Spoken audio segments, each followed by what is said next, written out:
الحمد لله نحمده ونستعينه ونستغفره ونعوذ بالله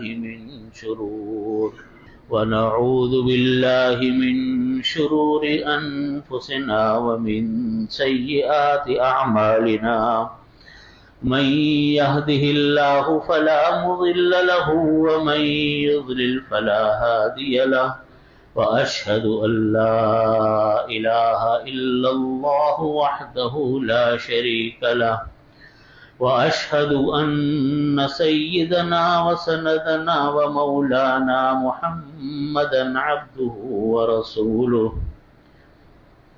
قال الله تعالى في القرآن المجيد وفرقان الحميد يا أيها الذين آمنوا اتقوا الله حق تقاته ولا تموتن إلا وأنتم مسلمون. بزرگان محترم، برادران عزیز، نبی کریم صلی اللہ علیہ وسلم نے ہمیں ایک اصول بیان فرمایا. اصول یہ بیان فرمایا کہ دنیا کے معاملے میں انسان کو ہمیشہ اپنے سے جو لوگ نیچے ہوتے ہیں ان کو دیکھ کر زندگی گزارنی چاہیے، اور جو لوگ آپ سے اوپر ہیں ان کی طرف التفات نہیں کرنا چاہیے. عجیب اصول بیان فرمایا. زندگی کی راحتوں کا اصول ہے، زندگی کے سکون کا اصول ہے. اللہ رب العزت ہمیں عمل کی توفیق عطا فرمائے. یعنی مطلب یہ ہے آقا کریم علیہ السلام کے فرمان کا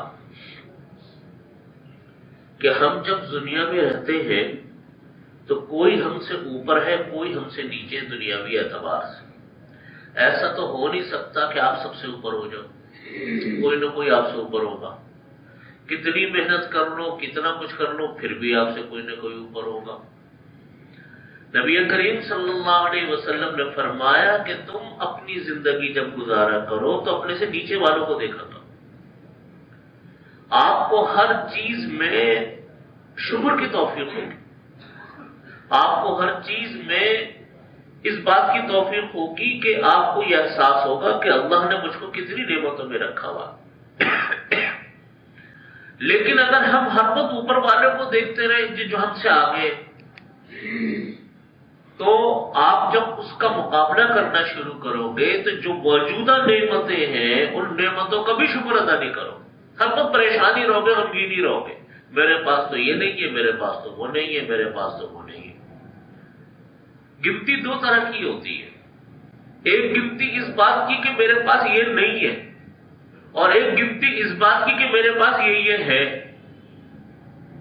تو ہم اگر اپنا زاویہ نگاہ بدل لیں اور یہ ہم طے کر لیں کہ ہم اپنے سے نیچے والوں کو دیکھیں اور جو اللہ کی موجود نعمتیں ہمیں ہمہ وقت حاصل ہیں، ہر وقت ہمیں حاصل ہے، ان نعمتوں کو کا استحضار، ان نعمتوں کو غور کرنا کہ اللہ کی یہ نعمتیں موجود ہیں، ہم اس کے اوپر اللہ کا شکر ادا کریں. ہمارا کچھ مزاج ایسا بن گیا، گھریلو طور پر بھی، خاندانوں میں بھی، ہر وقت جو تذکرے چرچے رہتے ہیں وہ ان چیزوں کے رہتے ہیں جو آپ کی پہنچ سے باہر ہے، آپ کے دائرہ کار میں آ نہیں رہی، اختیار میں نہیں آ رہی.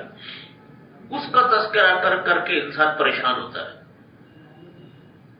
مثلا ایک آدمی ہے، وہ تذکرہ کرتا ہے کہ میرے پاس فلانی نئی گاڑی آ گئی، وہ میرے پاس نہیں ہے. جب کسی طرح مر کھپ کے اس گاڑی کو خریدے گا، کچھ دن بعد دوسری آ جائے گی، اب پھر اس کے چکر میں لگ جائے گا، پھر تیسرا، پھر چوتھا. یہ تو دنیا ہے بھائی، یہاں تو ہر وقت آمد و رفت لگی پڑی ہے چیزوں کی. نت نئی چیزیں ہیں، نت نئے کام ہیں، نت نئی چیزیں ہیں. ہم اور آپ اگر ان چیزوں کے ہر وقت اس غم میں مبتلا رہے کہ میرے پاس یہ نہیں ہے، میرے پاس وہ نہیں ہے، میں اب اس ماڈل کا لے لوں، اب یہ نیا چیز آ گئی، اب اس کو خرید لوں، آپ یقین مانو قارون کے خزانے بھی آپ کے لیے ناکافی ہو جائے. اور پریشانی، مال کس لیے انسان خریدتا ہے؟ راحت کے لیے لیتا ہے نا. مال کا بنیادی مقصد کیا ہے؟ راحت، سکون.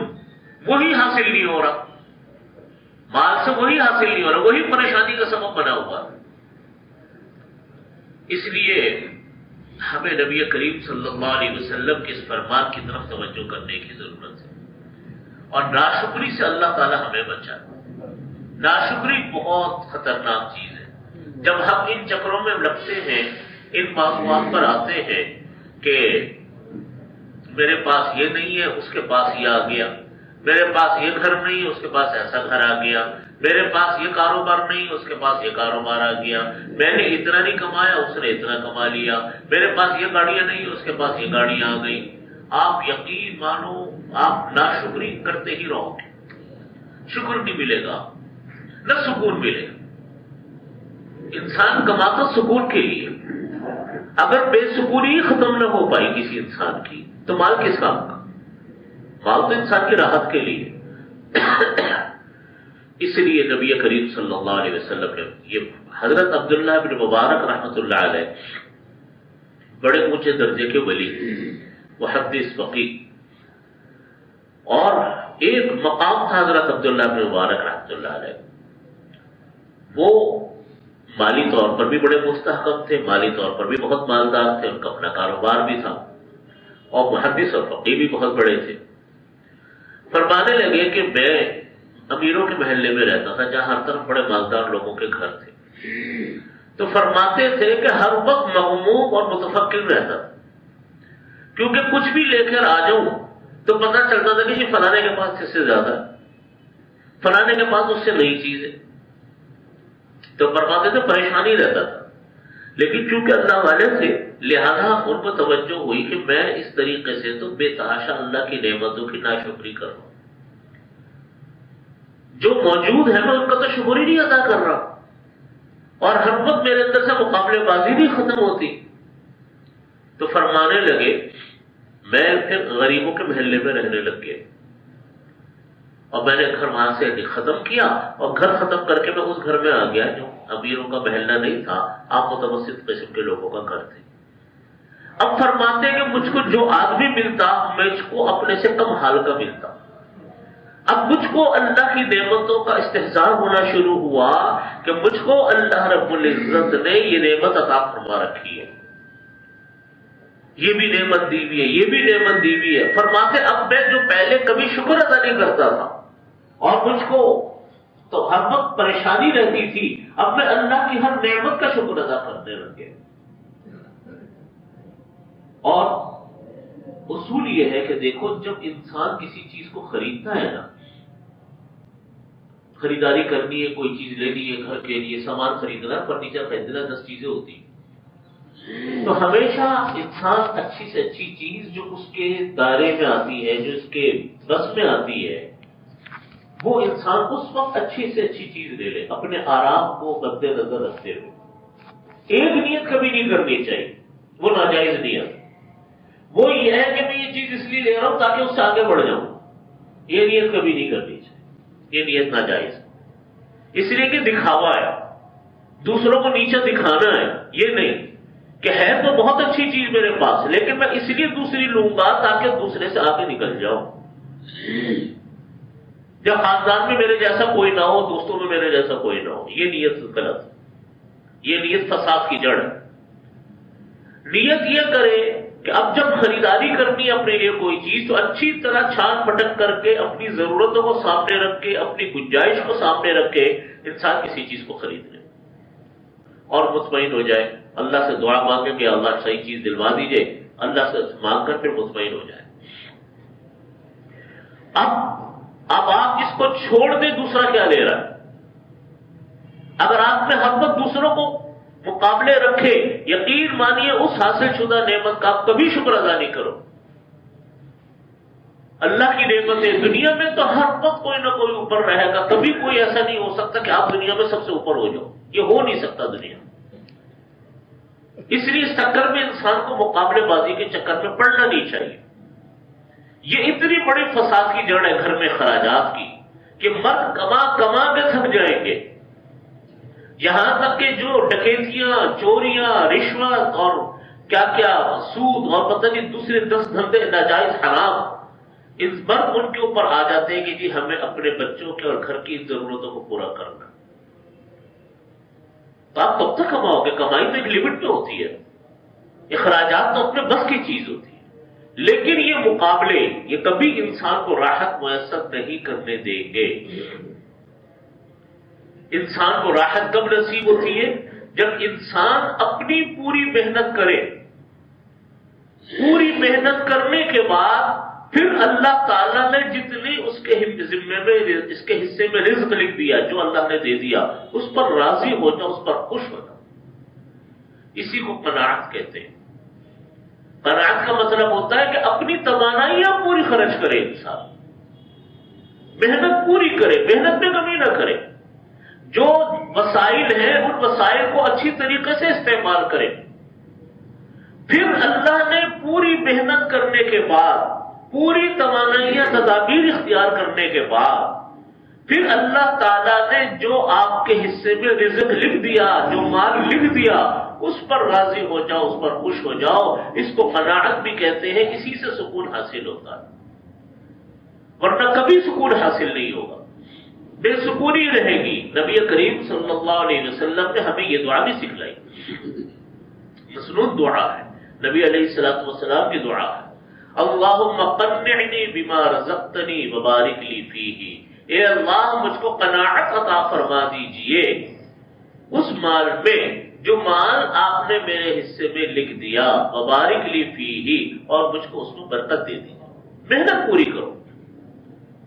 اللہم قنعنی، اے اللہ مجھ کو قناعت عطا فرما دیجیے جو آپ نے مجھ کو رزق عطا فرمایا، وبارک لی فیہ، اور اے اللہ مجھ کو اس میں برکت عطا فرما۔ بس برکت جو ہوتی ہے نا، وہ ہم لوگ سمجھتے ہیں کہ مال کی کثرت اچھی چیز ہے۔ ہمیں نبی کریم صلی اللہ علیہ وسلم نے ہمیں یہ دعا سکھلائی کہ مال کی برکت کی دعا مانگا کرو۔ کثرت الگ چیز ہے، برکت الگ چیز ہے۔ مال کی کثرت نہیں کہ مال کی بہتات ہے، اب مال کی بہتات تو ہے لیکن سکون نہیں ہے، گھروں میں محبتیں نہیں ہے، گھروں میں اطمینان نہیں ہے، دل کا سکون حاصل نہیں ہو رہا۔ تو بتائیے کس چیز کی دولت ہے، کس کام کی دولت ہے؟ اگر لڑائیاں ہیں گھروں میں، بال و دولت تو بھرا پڑا ہے، انواع اقسام کے گھر بھی ہیں، انواع اقسام کی گاڑی بھی ہے، ساز و سامان بھی، لیکن خاندان ہے، بہن بھائی ہیں، عزیز رشتے دار ایک دوسرے کی شکلیں نہیں دیکھتے، جیسے نظر آتا ہے خاندانوں میں، تو کیا کریں کیا اس دولت میں جب محبتیں نہیں ہے، سکون ہی نہیں ہے۔ اور ایک ہے کہ اللہ نے مال دیا، گھروں میں محبتیں ہیں، گھروں میں ایک دوسرے سے تعلقات اچھے ہیں، خوشیاں ہیں، ہنسنا ہے، بولنا ہے، انسان کو اللہ نے جو نعمتیں عطا کی ان نعمتوں کو ہنس بول کے خوشیوں کے ساتھ استعمال کر رہا، مزہ آ رہا ہے ان نعمتوں کا استعمال کرنے میں، تو یہ برکت ہوتی ہے۔ یہ برکت بعض اوقات زیادہ پیسے سے نہیں حاصل ہوتی، لیکن حلال سے ہی برکت انسان کو نصیب ہو جاتی ہے۔ اللہ تعالیٰ کے نبی علیہ الصلوۃ والسلام نے ہمیں برکت کی دعا سکھلائی کہ مال کی برکت کی دعا مانگا کرو۔ آپ گھر میں گئے، گھر میں بچے ہنس رہے ہیں، کھیل رہے ہیں، سب خوش ہیں، کھانا کھایا، بڑے لطف سے کھایا، بڑے مزے سے کھایا، ہنستے بولتے کھایا، بھوک کے ساتھ کھایا، نیند سونے لیٹے تو نیند اچھی آ گئی، دن اچھا گزرا، خوشیوں والا گزرا، سکون کے ساتھ گزرا۔ فرمایا کہ یہ برکت ہے مال کی، اور یہ برکت اس وقت حاصل ہوتی ہے جب انسان کو قناعت ملتی ہے۔ انسان کو قناعت نہ ملے نا، میں آپ سے سچ عرض کرتا ہوں، ارب پتی بھی ہو جاؤ گے، کھرب پتی بھی ہو جاؤ گے، اسی طرح غریب رہیں گے دماغی طور پر جیسے غریب پہلے تھے، کیونکہ ہر وقت دوسرے کو دیکھ رہے ہو، ہر وقت دوسرے کے ساتھ مقابلہ ہے، ہر وقت اللہ کی نعمتوں کی ناشکری ہے۔ یہ جو آپ کے بڑے بڑے امیر ممالک ہیں نا دنیا کے، جو یورپ کے بڑے بڑے امیر ملک ہیں یا دوسرے دنیا کے اور بڑے بڑے امیر ملک ہیں، ناروے ہے مثال کے طور پہ، میں مثال دے رہا ہوں، یورپ کا امیر ترین ملکوں میں اس کا شمار ہوتا ہے، ڈنمارک ہے امیر ترین ملکوں میں ان کا شمار ہوتا ہے۔ مجھے خود ناروے کے لوگوں نے بتایا، میرا بھی وہاں جانا ہوا، وہاں پر بھی ہمیں لوگوں نے بتایا کہ جی یہاں لوگوں کے پاس مال و دولت کی بہتات ہے، جو وہاں کے اپنے پرانے لوگ ہیں، مقامی لوگ، لیکن خودکشیوں کا ریشو بھی سب سے زیادہ خودکشی۔ یہی بات مجھ کو فرانس کے بارے میں بھی لوگوں نے بتائی۔ ہم دنیا میں فرانس کو ان ممالک میں شمار کرتے ہیں جن ملکوں کے اندر کے فرانس ایک بہت ترقی یافتہ ممالک میں شمار ہوتا ہے، اسٹیبلش ملک شمار ہوتا ہے۔ خودکشیوں کا ریشو سب سے زیادہ ہے۔ ہم ان سے پوچھتے ہیں کہ یہ خودکشی کیوں ہے؟ وہ کہتے ہیں کہ لوگ یہ کہتے ہیں کہ بے چینی ہے، اندر سے پریشانی۔ آپ مجھ کو بتائیے پریشانی کس بات کی ہے؟ کس بات کی پریشانی؟ مال تو ان کے پاس پورا ہے، دولت تو پوری ہے، لیکن اس دولت نے، اس مال نے ان کی دل کی پریشانیوں کو اور تکلیفوں کو دور نہیں کیا۔ راحت کس سے نصیب ہوتی ہے؟ راحت اللہ کے ذکر سے نصیب ہوتی ہے۔ ہم جب میں عرض کر رہا تھا، ہم ان دنوں میں وہاں گئے ہوئے تھے، ہمارے اپارٹمنٹ جس میں ہم ٹھہرے ہوئے تھے، ہمارے سامنے ایک لائر کا اپارٹمنٹ تھا۔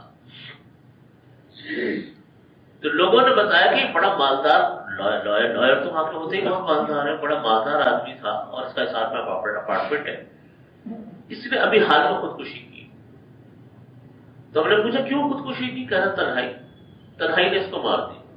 بچے شروع میں ہی چھوڑ کے چلے گئے، نکاح تو ان کے ہاں شاد و ناظر ہوتے نہیں، یہ کامیاب نہیں ہوتے، مال تو بہت ہے لیکن اکیلے زندگی گزار۔ اس تنہائی نے اس کو خودکشی پہ مجبور کر دی، اور یہ ریشو آپ کو پورے ہر جگہ ملے گا۔ اللہ کے ذکر، قرآن پاک میں اللہ رب العزت نے فرمایا کہ اللہ بذکر اللہ تطمئن القلوب، اللہ کے ذکر سے اطمینان ملتا ہے، اللہ کے ذکر سے اطمینان ملتا ہے، اللہ کے طور طریقوں سے اطمینان ملتا ہے۔ یہ سکون کی چیز ہے۔ اس لیے دنیا میں آپ راحت کمانا چاہتے ہو، اس اصول کو یاد رکھو کہ ہمیشہ اپنی زندگی کو اپنے سے نیچے والوں کے ساتھ رکھ کر زندگی گزارو۔ ہمیشہ اوپر دیکھو گے، ہمیشہ آگے والوں کو دیکھو گے تو سکون کبھی نصیب نہیں ہوگا۔ محنت اپنی پوری کریں، توانائیاں پوری خرچ کریں، حرام سے بچیں، پھر جو اللہ نے لکھ دیا اس پر راضی ہو جاؤ۔ اس کو کہتے ہیں راضی برضا، اللہ کے فیصلوں پر راضی۔ اللہ تعالیٰ میں اس پر عمل کی توفیق عطا فرمائے۔ وآخر دعوانا الحمد للہ رب العالمین۔